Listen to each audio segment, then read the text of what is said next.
Well, it was a close shave for over 100 tenants who were evacuated from a building in Ruiru as it came tumbling down just hours later. The building had been evacuated under the supervision of the county governor after tenants reported that there were emergence of huge cracks on the building's walls. This brings to 3 the number of buildings that have collapsed in the last 1 week. And as Brenda Wanga now reports, the owner of the building has been arrested just hours after the arrest of the Ruaraka building owner. It was a proverbial stitch in time. On Sunday evening, frantic efforts to save what property tenants of Ruaraka apartments in Ruiru could as the building precariously teetered on the brink of collapse.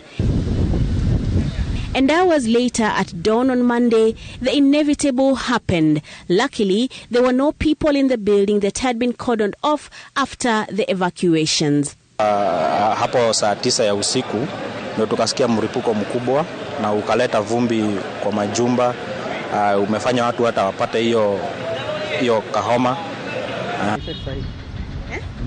Residents say the building, about a year old, had started showing signs of danger way before the forced evacuation yesterday. Tulianza kuona macracks inaendelea na ndivyo serikali ikajulishwa na tukaambiwa tuwe evacuated, na wakati tulivyokuwa evacuated mali yangu wadhi kama milioni 1 ndio iliporomokewa na hii nyumba.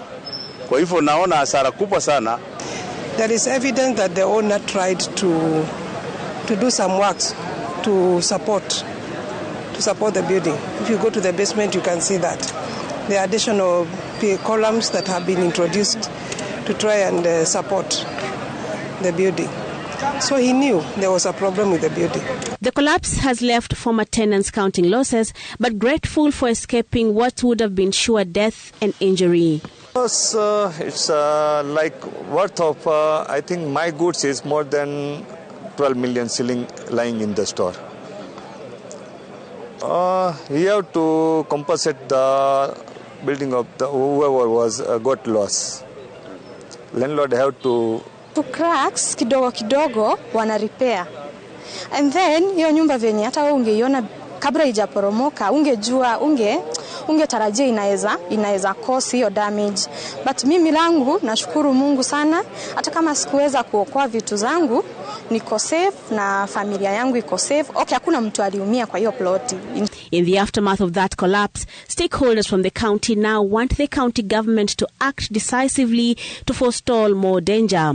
Only last Thursday, another building in the same county in Ruaraka collapsed, killing 2 people.